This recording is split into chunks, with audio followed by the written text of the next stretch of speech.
Alors, nous avons choisi de travailler sur le thème ce matin du financement de l'économie et plus particulièrement des PME. Nous avons un peu plus de 127 000 entreprises dans la région et 95% d'entre elles ont moins de 10 salariés. Nous avons une dynamique économique dans la région qui est un ton en dessous par rapport à ce que connaît la France. Et on tourne à peu près à un rythme de croissance des crédits qui est à la moitié de celui que connaît l'ensemble du territoire, 1,3% pour 2,5% quand on regarde les chiffres sur la France entière. Le financement des entreprises, le financement de l'économie est la première priorité stratégique des banques françaises, réaffirmée au travers du plan stratégique de la Fédération l'année dernière. Le message central que nous souhaitons faire passer, c'est le moment d'investir, c'est le moment de venir dans sa banque pour chercher un crédit. Donc pour faire un zoom sur les crédits aux entreprises, on est à plus de 850 milliards d'euros de crédits aux entreprises aujourd'hui en France, avec un rythme de croissance de 3,5%. Les crédits à l'investissement croissent à un rythme de près de 2% par an et les crédits de trésorerie plus 7,4%. Sur les TPE et les PME, on a vu qu'on a 375 milliards de crédits mobilisés aux PME sur le total de 850 milliards que j'ai évoqué tout à l'heure globalement pour les sociétés non financières. Le rythme de croissance est de 1,8% par an. Pour les crédits aux TPE, on est à 235,7 milliards d'encours, un rythme de croissance de 2%. Et il y a eu 13 milliards d'euros de crédits nouveaux aux TPE entre janvier et mars 2015. 8 PME sur 10 obtiennent les crédits de trésorerie demandés et plus de 9 sur 10 obtiennent les crédits d'investissement demandés.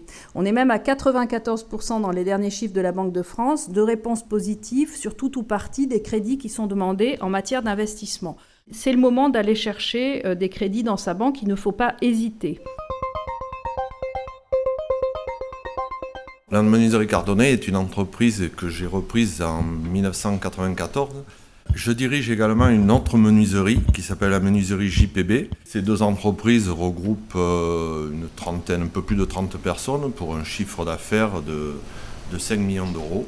Nous avons baissé notre chiffre d'affaires entre 15 et 20% dans les 3 dernières années. Contrairement à certaines entreprises, on a, pendant les 3 dernières années, fait des investissements importants pour réorienter notre métier. Nous faisons maintenant ce qui s'appelle du solide surface, c'est-à-dire des matériaux de synthèse. Pour ce faire, nous avons eu un dialogue en amont avec le banquier pour lui expliquer les réorganisations de l'entreprise. Il faut que le chef d'entreprise considère son partenaire banquier comme un fournisseur avec qui il doit avoir un dialogue, comme il a avec certains de ses fournisseurs durant l'année des dialogues techniques sur son métier, il doit avoir également un dialogue technique sur la manière dont il doit anticiper sa trésorerie, anticiper ses investissements et éventuellement anticiper sur un réaménagement de ses crédits tant qu'il est encore temps et tant que l'entreprise a les moyens de le faire. La société existe depuis 8 ans aujourd'hui, donc on est plutôt une petite ETI, on va dire 55 millions d'euros de chiffre d'affaires, donc c'est finalement aller assez vite. Aujourd'hui, les enjeux pour nous, au-delà de la position sur le marché national, c'est le challenge de l'export, avec l'extension sur de nouveaux marchés. On est dans un secteur d'activité très capitalistique et qui demande, comme le disait Véronique Flacher, énormément de dettes. Donc, bien sûr, la croissance a été rapide, mais elle est liée au nombre de projets que nous avons mis en place et à la taille croissante de ces projets. Et donc, pour vous donner un ordre de grandeur, depuis 7 ans, on a levé 175 millions d'euros de dettes et 45 millions d'euros d'equity. Pour financer notre propre activité, puisque notre métier, c'est donc d'être développeur de projets, si vous voulez, promoteur, constructeur, exploitant de centrales photovoltaïques. Donc, les banquiers avec qui on travaille, je crois qu'on travaille à peu près avec tous les banquiers qui sont dans cette salle, certains travaillent essentiellement sur du corporate, d'autres travaillent essentiellement sur du financement de projets, et certains travaillent sur les deux. Avoir des banques locales qui nous suivent en corporate, qui mettent en place du crédit relais avec qui on peut utiliser, et la BPI qui nous suit sur des relais de croissance, c'est indispensable. Donc nous, on a privilégié le partenariat avec des banques françaises. Tant pis, on paye un peu plus cher, mais ça les vaut.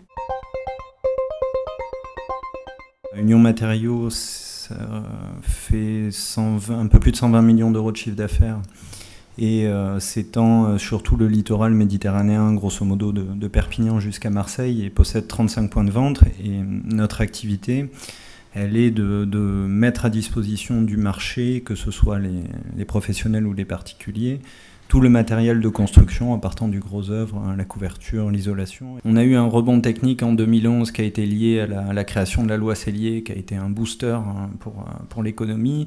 Mais en dehors de ça, notre métier et Union Matériaux a perdu à peu près 25% de son chiffre d'affaires depuis l'année 2008, ce qui dans la distribution est un impact très très important puisque les marges effectivement sont faibles.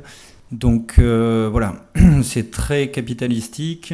Du coup, on a une relation qui est quasiment quotidienne avec nos partenaires banquiers. La pierre angulaire, c'est, je pense, le partenariat à long terme avec ces banquiers. C'est fondamental d'avoir une relation dans la durée, une stabilité de cette relation. Et bon, ce qui est très important, c'est qu'on est extrêmement transparent.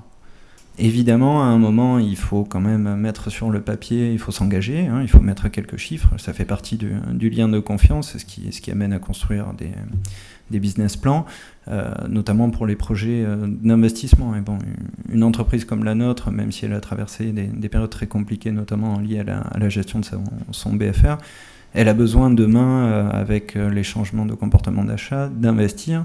Et bon, c'est à ce moment-là qu'on voit la réactivité, qui est le troisième pilier pour moi de la relation, parce qu'en général, dans les PME, quand on a besoin d'un financement, on a besoin d'une réponse très très rapide. Et là, s'il n'y a pas de confiance, c'est compliqué de l'obtenir dans les délais dans lesquels on souhaite. Alors, j'ai été tout à fait sensible à ce que disaient plusieurs des intervenants qui insistaient sur la relation de confiance qui doit exister entre le chef d'entreprise et son banquier. Notre objectif, il est commun au pouvoir public, tels et tous autant qu'ils sont, aux entreprises, aux structures, qu'elles soient syndicales ou consulaires, qui les accompagnent, et bien évidemment au monde bancaire, c'est la prospérité de nos entreprises, la création d'activités, la création de richesses et la création d'emplois.